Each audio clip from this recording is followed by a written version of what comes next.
এই কুরবানি আমাদেরকে 3টি গুরুত্বপূর্ণ শিক্ষা দিয়ে যায়।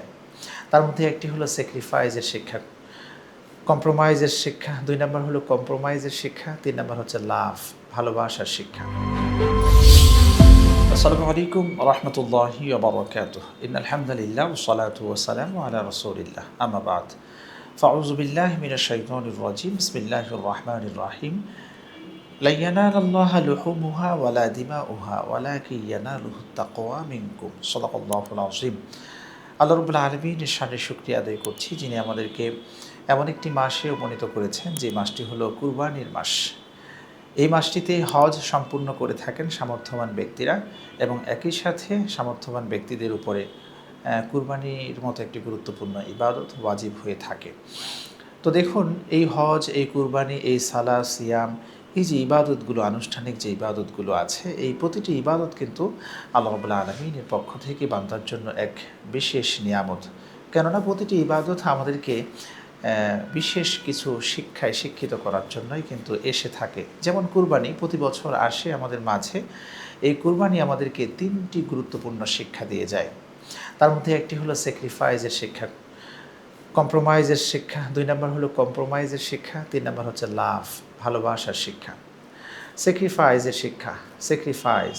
দেখুন, ইব্রাহিম আলাইহিস সালামকে আল্লাহ রাব্বুল আলামিন স্বপ্ন দেখাচ্ছেন যে তোমার প্রিয় বস্তুকে আমার জন্য কুরবান করো। তিনি একের পর এক কুরবানি করছেন। রব্বুল আলামিন এর পরেও তাকে স্বপ্ন দেখাচ্ছেন। তিনি বুঝতে পারছেন না, অনেক চিন্তিত।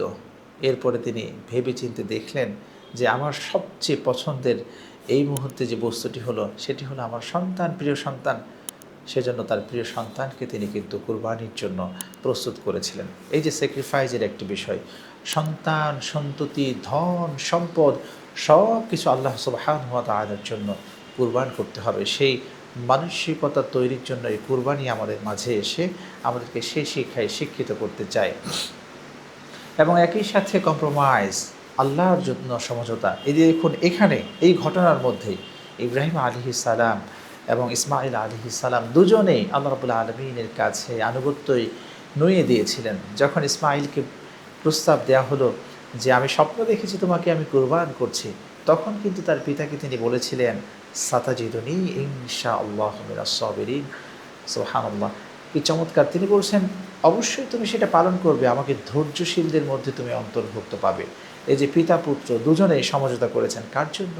আল্লাহর জন্য। দুনিয়াতে চলার ক্ষেত্রেও কুরবানি আমাদেরকে সেই শিক্ষা দিচ্ছে, আমাকে যদি কারোর সাথে সমঝোতা করতে হয়, কম্প্রোমাইজ করতে হয়, তাহলে সেটা কেবলমাত্র, শুধুমাত্র আল্লাহ সুবহানাহু ওয়া তাআলার জন্যই করতে হবে।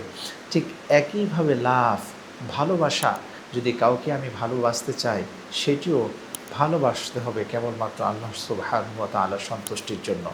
হ্যাঁ, যেখানে আল্লাহ রাব্বুল আলামিনের সন্তুষ্টি, সেখানেই আমার আনুগত্য, সেখানেই আমার স্যাক্রিফাইস, সেখানেই আমার কম্প্রোমাইজ। তো এত এত শিক্ষা কুরবানি কিন্তু আমাদের মাঝে প্রতি বছর এসে থাকে। এখন নিজেকে প্রশ্ন করুন, আমি কি এই শিক্ষায় শিক্ষিত হতে পারি? নাকি আপনার আমার গরু ক্রয় করা, বিক্রয় করা এবং পশু জবাই করার মধ্যে সীমাবদ্ধ থাকে? এই ইবাদত আবার সামনের বছর আসবে, ঠিক একইভাবে গরু ক্রয়, বিক্রয় এবং কুরবানির মধ্যে আমরা সীমাবদ্ধ রাখি। যদি এরকমভাবে কুরবানি ক্রয়, বিক্রয় এবং কুরবানির মাসআলা 7 জন, 5 জন, 3 জনে মিলে ভাগ, এবং আমি পুরো কুরবানির গোশত একাই খেতে পারবো কিনা, এই যে নানা ধরনের যে মাসআলা, শুধু এই মাসআলা শুধু অন্বেষণ করতেই যাবে, নাকি কোরবানি যে শিক্ষা আমাদের মাঝে নিয়ে আসছেন সেই শিক্ষা আমি অন্বেষণ করব? এই প্রশ্নগুলো আপনাদের কাছে আমি রাখতে চাই। আর বা কেন এই প্রশ্নগুলো আমি রাখতে চাচ্ছি? এই জন্যই যে কুরবানি যে প্রতি বছর আসে, কুরবানি যে শিক্ষাগুলো আমাদেরকে দিতে চায়, এই শিক্ষাগুলো কিন্তু আমরা আমাদের ব্যক্তি জীবন, পরিবার জীবন, সামাজিক জীবন এবং রাষ্ট্রীয় জীবনে কিন্তু দেখছি না। সেই জন্যই হচ্ছে আমাদের এই কথাগুলো বলা। আল্লাহ রাব্বুল আলামিন তো বলছেন যে আমার কাছে রক্ত মাংস কিছুই তো পৌঁছায় না, আমি শুধু চাই তোমাদের তাকওয়া। এই কুরবানি যে আসে আমার সেই তাকওয়ার শিক্ষা নিয়ে, সেই তাকওয়া, আল্লাহ সচেতনতার শিক্ষা, স্যাক্রিফাইসের শিক্ষা, কম্প্রোমাইজের শিক্ষা, লাভ, ভালোবাসার শিক্ষা, এই সমস্ত শিক্ষাগুলো দেওয়ার জন্য কুরবানি যখন আসে, আর এই শিক্ষাগুলো যখন একজন ব্যক্তি সে মনের মধ্যে লালন করবে, ধারণ করবে, তখনও কিন্তু প্রকৃতপক্ষে একজন মুমিন সত্যিকারের মুমিন হিসাবে তৈরি হবে। তখনই একজন মুসলিম গর্বের সাথে সে পরিবারে, সমাজে, রাষ্ট্রে বসবাস করতে পারবে এবং পৃথিবীতে সে সবার উপরে সমাদৃত হবে। কিন্তু আজকে এই আনুষ্ঠানিক ইবাদতগুলো থেকে আমরা শিক্ষা নেই না বিধায় কিন্তু আমাদের মধ্যে পরিবর্তন নেই। মুসলিমরা আজকে তার সেই হারানো গৌরব ফিরে পাচ্ছে না।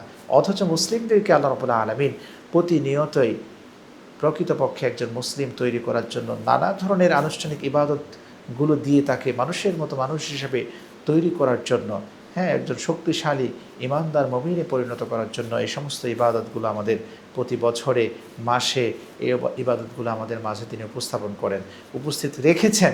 কিন্তু এই জায়গাগুলো থেকে যখন আমরা শিক্ষা নেব, তখনই কিন্তু আমরা প্রকৃতপক্ষে একজন মুসলিম হতে পারবো। তখনই এই কুরবানির শিক্ষায় আমাকে শিক্ষিত করে তুলবে।